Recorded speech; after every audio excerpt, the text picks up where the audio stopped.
Oh, and mine's on Jellyfish. Welcome back to Knives, I guess, and thank you for being here. Thank you for looking at cool stuff with me. But do me a favor and hit that like button and subscribe so we can look at more cool stuff together. And this week we're carrying the RoseCraft Blades Ogee. Now, you may feel like something profound is missing from your experience, and we're going to take a step away from the Laffy Taffy rapper jokes for a little bit. I'm running out of them. I really am. I can't think of any more good ones. But this is the RoseCraft Blades Ogee. Now, let's take a look at what we're holding, because it'll bother you if I don't. And you know I spoil you. So, first things first, and most importantly, the pocket clip is tip up, which is the Lord's carry. We got the black G10 right here. We got the flipper tab. Let's flick the bean.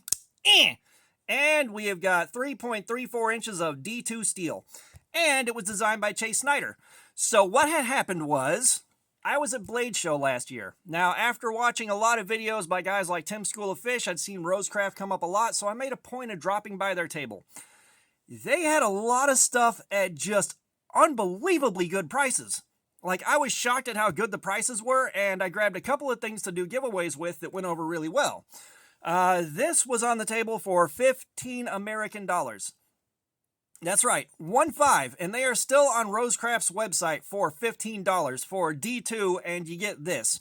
Now, what sold me on it was the blue thumb stud, the blue liners, right here on the lanyard, you got the blue pivot collar. That really sold me on this thing. I love my pocket cleavers, and this is kind of a mix between a straight razor and a pocket cleaver, that kind of shape. I dig it. You know, it's a little bit out of the ordinary. I dig it. A little bit of a hollow grind right here. But I really liked this thing the second I picked it up. And, you know, one of the cool things of RoseCraft is if you go to the website and you look at these knives, they tell you who designed them.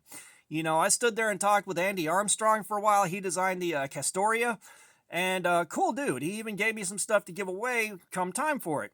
So, you know, RoseCraft, at least in my experience, is pretty cool. And, again, stuff like this, like the Castoria, that was D2. The D2 on it was solid. It ran great. It did great. The Castoria is one of my favorite budget finds ever, hands down.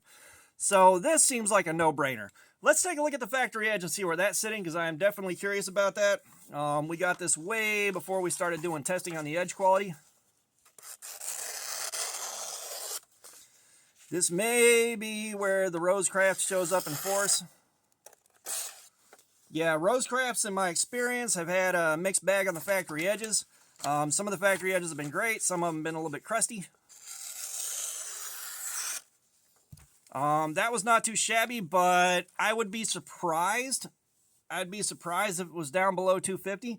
Let's get out the edge sharpness tester, which was kindly provided by you guys. So your channels, channel donations, your super chats, your channel memberships, what have you. Thank you for that. I will always be grateful. You guys have heard it a million times, and I'm going to keep saying it. So how this works, if you haven't seen it before, is it tests the number of grams of force it takes to cut through the wire on this calibrated test clip. The lower the number, the better. Like I said, I'm calling it right now. If it's below 250, I'll be surprised. I don't surprise easily. I'm surprised! Nah. 227. That's not terrible. The 227, like, it's close to where I thought it was. It's close to where I thought it was. A little bit rougher than I like to see on a factory edge, but not that bad. You know, like I said, I expected the number to be a bit worse. And it wasn't. So, I'm reasonably happy with that. I mean, for 15 bucks, you know, an edge that you got to sharpen yourself, non-issue. You know, the only reason this would be an issue for me is, of course, I got to carry it on the factory edge and start Cardboard Slayer on the factory edge unless something truly outrageous happens. Now, you know, I'm still a little bit gun-shy with D2. You guys have heard me harp on it. I've gotten a lot of lemons, but this is also from over a year, or from a year ago now, at least a year ago. And I think we're going to be doing a lot better with this. and I think the D2 is going to do really good.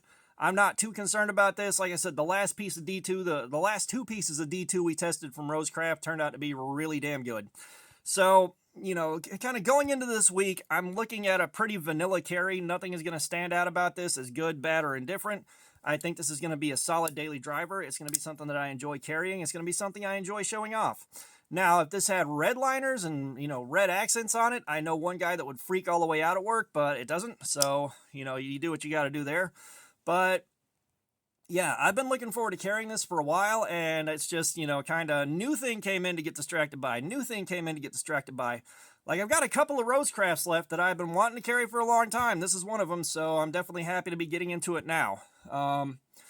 You know, and I can't really think of a whole lot else to add here. It's just, I've been excited about this. It looks like a solid basic daily driver.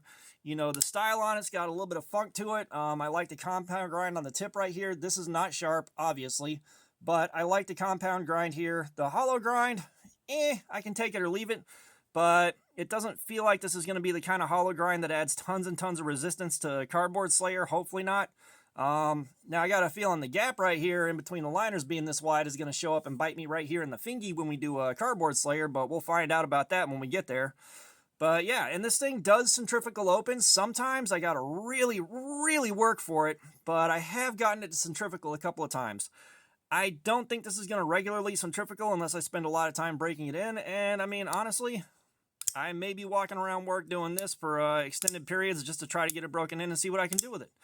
But yeah, this is the RoseCraft Blades Ogee, 15 bucks on the website, D2 steel. Really, really hard to go wrong here, so I can't think of a lot else to add. So all that being said, thanks for looking at my crap. Subscribers, you guys are awesome. Y'all keep coming in. I appreciate you so, so much. If you haven't subscribed, please do. We got live streams, regular videos. There's plenty of activities. Comments, I love some feedback. Let me know what you think about this thing or anything else. Of course, we're going to plug some products from friends of the channel. They're not affiliate links. I don't make any money off them. I'm just supporting some friends. I do have the Amazon shop up. You don't have to use it, but it's the easiest way I've found to show you cool stuff that I've found recently. So here you go. And as always, we are going to link up to Cutting Lacey EDC's Diamond Emulsion if you want to step your stropping game up, make it easier to sharpen your blades, and keep them sharp. Wonderful product. I use it myself on every single knife I sharpen now. And we are going to link off to Mad Yocco's wax. If you want to protect your blades that are prone to corrosion, if you want to darken up the color of your micarta, or take care of a million other things, he is going to be on Blade Binge with his wax. Alright, just supporting some friends of the channel and some small businesses. And all that being said, y'all have a nice day.